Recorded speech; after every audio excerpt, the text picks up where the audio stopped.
i dërguari Allahu tregon se në kohën e Beni Israilve një njeri shkon tek një miku i tij dhe i kërkon borxh, i kërkon 1000 dinar hua borxh. Dhe në momentin kur i kërkon mikut të tij 1000 dinar borxh hua, pronari i pasurisë i thot këtij nevojtarit i cili po ka nevojë dhe po i kërkon borxh, i thot të lutem, unë jam i gatshëm t'i ofroj borxh 1000 dinar, mirë po kënde keti dëshmitar që unë ty po t'i huazoj 1000 dinar. Ky nevojtari i tha dëshmitar nuk kam, mirë po le të jetë dëshmitari jon Allahu. Pronari i pareve, pronari i dinarve e pranoi këtë propozim. Tha mirë, tha, pasi që Allahu ne kemi dëshmitar se ti po i kërkon nga unë 1000 dinar dhe unë po dua t'i japi dhe në mungesë të dëshmitarëve, të njerëzve, dikuj prej miqve tonë, ti kërkove që dëshmitar i jon në këtë marrëdhënie mes neve, tjetë Allahu në rregull e pranoi. Tha mirë, tha, a ke dikant i cili do të garanton për ty se ti do ta kthen borxhin apo do ta merr përsipër kthimin e borxhit? Tha nuk kam garantues, po edhe në këtë rast le të jetë garantuesi im për ty Allahu i Madhreshëm. Edhe këtë pronari i dinarëve e pranoi.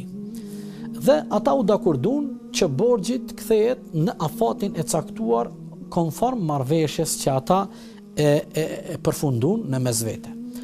Kur kaloi koha e dur dhe erdhi momenti që ky zotëri t'ia kthen pronarit të dinarëve 1000 dinart e veta, ky zotëriu i cili ishte borxhliu jetonte në një pjesë tjetër të qytetit ku në mes e kishin detin. Do të thotë njëri jetonte në këtë pjesë të qytetit, tjetri në pjesën tjetër mes e kishin detin.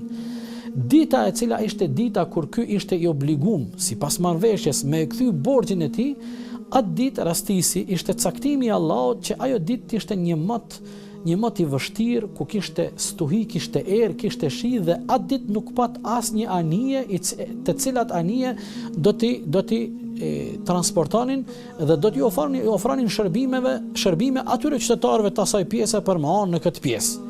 Dhe ai priti një kohë të gjatë derisa e kuptoi se atë ditë nuk do të ketë anije dhe nuk do të ketë udhtim për shkak të motit të vështirë.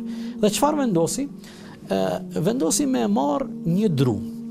E mori drunin dhe e gdhendi, ja bëri një vend aty në mes drurit, e gdhendi dhe e mori një cop letër dhe i vendosi ato 1000 dinar dhe letrën e shkruajti se unë po du t'ja kthej borxhin pronarit që ja kam borxh 1000 dinar. I rregulloi ato 1000 dinar aty në atë dru pasi që e kishte gdhendur, i vendosi një letër dhe vendosi me hudh në dete dhe kur e hudhi në det, tha o Zotim, ti je dëshmitar që unë i kam marrë 1000 dinar dhe e kam afatin me i kthy sot. Edhe unë, edhe zotëria i parave kanë pranuar që ti je dëshmitari jon, o fuqiplot, dhe ti je garantuesi jon. Unë në pamundësi që të kaloj në atë pjesë të qytetit, nga se nuk kishte anije, unë ty po të autorizoj, o Zoti im, ti je emanetçia që kime i dërgu këto 1000 dinar tek pronari i këtyre parave, i këtyre dinarve. Dhe i hodhi me atë dru 1000 dinar me atë letër dhe u kthy tek shtëpia e tij, tek familja e tij. Në këtë pjesën tjetër të detit ishte pronari i pareve, i këtyre 1000 dinarve, që e dinte se sot ishte data dhe afati, ashtu sikur ishin dakordu me borxhliun që t'ja kthen borxhliu 1000 dinar. Dhe ai e priti kohën dhe afatin dhe orarin kur vinin anijet prej asaj pjese të atij vendit, po për shkak të motit të vështirë, në fund ky tha sot nuk paskëm pas fat që të vjen zotëriu dhe të ma kthen borxhin dhe vendosi dhe ky të kthehet tek familja e tij.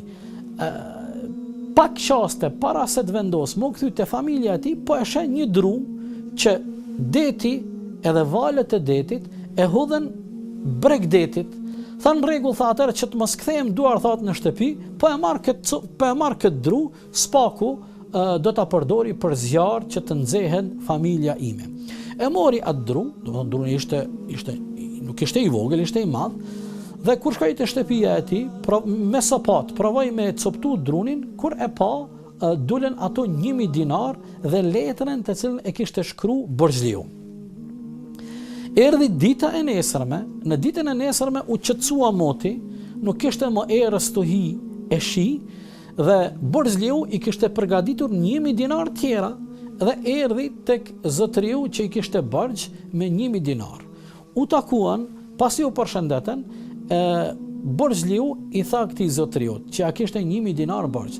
Tha, unë dje dola në vendin, dola tek vendi ku njerëzit hypin në anije për më ardhe me kry detyrimin ndaj teje, mirë po ishte mot i vështirë, prandaj nuk pata mundësi më u kthy, më ardhe me kthy borxhin. Tha, po i nxjerr nga xhepi, tha, janë 1000 dinar.